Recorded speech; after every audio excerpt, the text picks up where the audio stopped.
बिस्मिल्लाहिर्रहमानिर्रहीम। अल्हम्दुलिल्लाह आज उर्दू निसाब साज के तहत 500वीं वीडियो के साथ हम हाज़िर खिदमत हैं। उर्दू निसाब साज के अरकान डॉक्टर मोहम्मद ताहिर कुरैशी, डॉक्टर दाऊद उस्मानी और मैं डॉक्टर मोहम्मद सुहेल शफीक। हमने ये सफ़र आज से 6 साल कबल शुरू किया था और आपके ताउन से ये सिलसिला जारी है।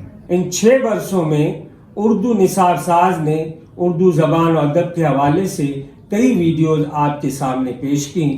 तालीमी वीडियो के अलावा दीगर मौज़ूआत में अल्हम्दुलिल्लाह हमारे इदारे को ये फ़ख्र हासिल है कि हमने आम आदमी के मतलब की बहुत सारी वीडियो पेश की हैं। आप भी तजर्बा कर लीजिए, आपके मतलब की कोई ना कोई वीडियो हमारे चैनल पर मिल जाएगी। आज की वीडियो का ताल्लुक़ है कुरान और ज़फ़र अली ख़ान। मौलाना ज़फ़र अली ख़ान ने अपनी शायरी में जिस तरह कुरानी इक़्तिबासात को बराह रास्त नज़्म किया है वो बहुत ही हैरत अंगेज़ है। ये 12 साल पहले ये हमारी तहकीक थी जिसमें हमने ये दिखाया था कि मौलाना ज़फ़र अली ख़ान से ज़्यादा कुरान पाक के अल्फाज बराह रास्त उर्दू के किसी शायर ने या कम से कम मारूफ शायर ने इस्तेमाल नहीं किए। इसमें इकबाल भी आ गए, अल्ताफ़ हुसैन हाली और रफ़ी जालंधरी भी आ गए। इकबाल ज़फ़र अली ख़ान से बड़े शायर ज़रूर हैं, लेकिन कुरानी अल्फाज को जिस तरह बराह रास्त डायरेक्ट मौलाना ज़फ़र अली ख़ान ने अपनी शायरी में बांधा है यानी इस्तेमाल किया है, उनसे ज़्यादा किसी और शायर ने नहीं किया। हमारी किताब में हमने इस किताब में 323 अशार निकाले हैं जिनमें कुरानी अल्फाज इस्तेमाल हुए हैं। ये ज़हन में रखिए कि ये वो कुरानी अल्फाज वो अल्फाज जो उर्दू में आम इस्तेमाल में नहीं है, वरना तो किताब भी कुरानी लफ्ज़ है। तो हमने सिर्फ यहाँ नमूने के तौर पे 15 अशार निकाले हैं जिनमें मौलाना ज़फ़र अली ख़ान ने कुरानी अल्फाज नज़म किए हैं, बांधे हैं, इस्तेमाल किए हैं। आइए आपकी खिदमत में पेश करते हैं। ये देखिए मौलाना ज़फ़र अली ख़ान का कमाल देखिए कि कुरानी अल्फाज को शेर में कितने खूबसूरत तरीके से उन्होंने समो दिया है। पहला शेर है जनाब, सूरह फातिहा 4थी आयत का टुकड़ा है, इय्याका नस्तईन। मौलाना ने इसको शायरी में इस्तेमाल किया कि गैरज़ खुदा किसी से मदद मांगते नहीं, गैरज़ खुदा किसी से मदद मांगते नहीं, मिलकर पुकारते हैं इय्याका नस्तईन। गैरज़ खुदा का मतलब खुदा के अलावा, खुदा के सिवा। सूरह आराफ आयत नंबर 31 उसमें है वकुलू वशरबू वला तुसरिफू। कुलू का मतलब खाओ, वशरबू का मतलब और पियो, ला तुसरिफू का मतलब हद से बाहर ना निकलो, फजूल खर्ची ना करो। इन अल्फाज को मौलाना ने इस तरह बांधा है अजबर कुलू भी तुझे वशरबू भी, कभी याद आया है ला तुसरिफू भी। अगला शेर देखिए जनाब, सूरह अनकबूत की आखिरी आयत है व इन्नल्लाह लमअल मुहसिनीन। यकीनन अल्लाह ताला नेकुकारों का साथी है। तकरीबन पूरी आयत को मौलाना ने शेर में बांध दिया है। ये उनका कमाल नहीं तो और क्या है। गैब की ताईद है हिस्सा तेरा, गैब की ताईद है हिस्सा तेरा, इन्नल्लाह लमअल मुहसिनीन। अगला शेर देखिए जनाब, सूरह काफ की 31वीं आयत है व उज़लिफ़तिल जन्नतु लिल मुत्तक़ीन। और जन्नत परहेज़गारों की बिल्कुल करीब कर दी जाएगी। इस मफ़हूम को उन्होंने शायरी में इस तरह बांधा कि फ़तह की तेरे लिए आई नवीद, फ़तह की तेरे लिए आई नवीद, उज़लिफ़तिल जन्नतु लिल मुत्तक़ीन। सूरह आले इमरान की 92 आयत नंबर है, मशहूर आयत है लन तनालुल बिर्रा हत्ता तुनफ़िक़ू। जब तक तुम अपनी पसंदीदा चीज़ से अल्लाह की राह में खर्च ना करोगे हरगिज़ भलाई ना पाओगे। पूरा का पूरा तकरीबन उन्होंने मिसरे को बना दिया, मिसरे में बांध दिया। सुन लो जिब्रील अमी का ये पैगाम, सुन लो जिब्रील अमी का ये पैगाम, लन तनालुल बिर्रा हत्ता तुनफ़िक़ू। अगला शेर देखिए जनाब, इन हुआ इल्ला वह्युन यूहा। मतलब वो तो सिर्फ वही है जो उतारी जाती है। इसको उन्होंने शेर में बांधा, इन हुआ इल्ला वह्युन यूहा, जिसकी शान में आया है, इन हुआ इल्ला वह्युन यूहा, जिसकी शान में आया है, रहमत आलम हो के एक उम्मी इस मकतूब को लाया है। उम्मी सरकार दो आलम सरवर कायनात सल्लल्लाहु अलैहि वसल्लम को कहते हैं, मकतूब ख़त को कहते हैं, या मुराद है पैगाम। اگلا شعر جناب سورہ انفال، اعدوا لہم ما استطعتم، کفار سے ان سے مقابلے کے لیے مقدور بھر تیاری کرو، یعنی جتنی طاقت ہے اس کی تیاری کرو۔ اس کو انہوں نے مولانا نے شعر میں یوں باندھا، بحکم اعدوا لہم ما استطعتم، بحکم اعدوا لہم ما استطعتم، بڑھے جس قدر اپنی طاقت بڑھاؤ، دشمن کے مقابلے میں تیاری کا حکم دیا گیا ہے۔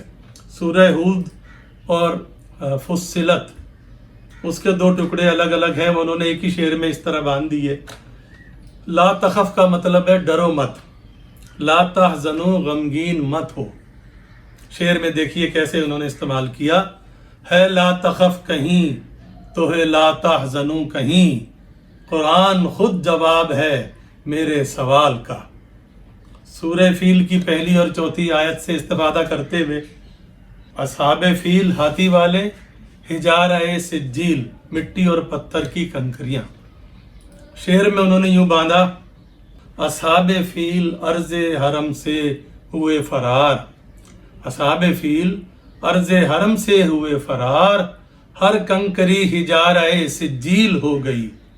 اگلے شعر کے لیے سورہ مائدہ آیت نمبر 3، اکملت لکم، اور تمہارے لیے مکمل کر دیا۔ اس میں دین الہی کے مکمل ہونے کی بشارت ہے، جسے وجہ طور پر مولانا نے ختم نبوت کی دلیل قرار دیا ہے۔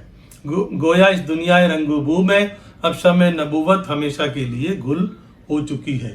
شعر میں کہتے ہیں، جب محمد کو ملا پیغام اکملت لکم، جب محمد کو ملا پیغام اکملت لکم، گل ہمیشہ کے لیے شمع نبوت ہو گئی، بے شک ہو گئی۔ سورہ مزمل آیت نمبر 9 میں فاتخذہ وکیلا، اللہ کی طرف سے ہدایت ہے، تو اسی کو اپنا کارساز بنا لے، کسی اور پہ بھروسہ مت کر۔ اسی بات سے مسلمانوں کو شرم دلاتے ہوئے مولانا نے کہا، گیا بھول تو کب سے اپنے خدا کو، گیا بھول تو کب سے اپنے خدا کو، تیرا فرض تھا فاتخذہ وکیلا۔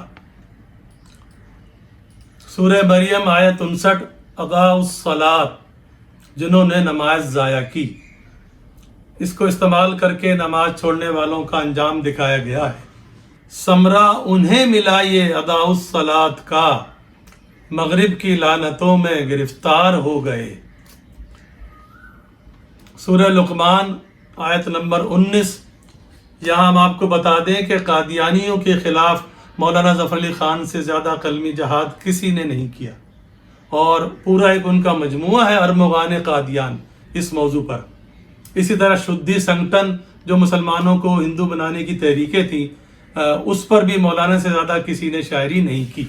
آیت ہے جناب، ان انکر الاصوات لصوت الحمیر، یقیناً آوازوں میں سب سے بدتر آواز گدھوں کی آواز ہے۔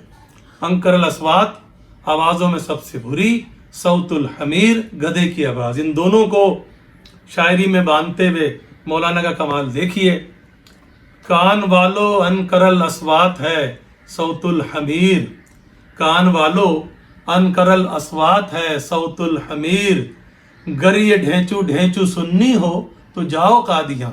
سورہ 3 پہلا ہی ٹکڑا، اس کو انہوں نے رعایت لفظی کا مظاہرہ کیا ہے۔ اردو میں 3 آپ جانتے ہیں 3 کو کہتے ہیں، لیکن عربی میں 3 انجیر کو کہتے ہیں، و3 انجیر کی قسم۔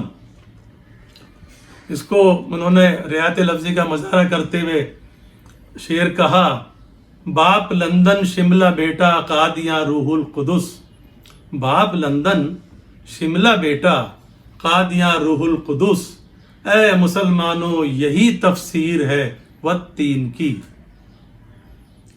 اور جناب شاعرانہ کمال دیکھنا ہو تو اس شعر میں دیکھیے، یہ آج کی ویڈیو کا آخری شعر ہے، سورہ بنی اسرائیل آیت نمبر 81، وَقُلْ جَاءَ الْحَقُّ وَزَهَقَ الْبَاطِلُ إِنَّ الْبَاطِلَ كَانَ زَهُوقًا۔ اتنی لمبی آیت کو مولانا نے دوسرا مصرع بنا دیا، خالی واو کو چھوڑ کر پوری آیت مصرع کی صورت میں پیش کر دی. یہ مولانا کا شاعرانہ کمال ہے. دیکھیے ذرا. چپ ہوئے پاپا چل دیے پترس، گم ہوئے مرکز مٹ گئے لوکا. چپ ہوئے پاپا چل دیے پترس، گم ہوئے مرکز مٹ گئے لوکا. جا الحق وزحق الباطل ان الباطل کان زہوقا. جناب اس ویڈیو میں ہم نے آپ کو یہ بتایا کہ مولانا ظفر علی خان نے اپنی شاعری میں قرآن پاک کے الفاظ کا براہ راست استعمال کتنی عمدگی سے کیا ہے، اور ان سے زیادہ اردو کے کم از کم ہماری معلومات کے مطابق کسی شاعر نے قرآنی الفاظ کو شاعری میں نہیں باندھا. یہ تھی جناب ہماری 500ویں ویڈیو. ہمیں امید ہے کہ جس طرح آپ نے ہماری جتنی بھی ویڈیو ان کو پسند کیا ہے، آئندہ بھی پسند کرتے رہیں گے. جس طرح مفید تجاویز دی ہیں آئندہ بھی دیتے رہیں گے. آپ کے تعاون کے منتظر رہیں گے.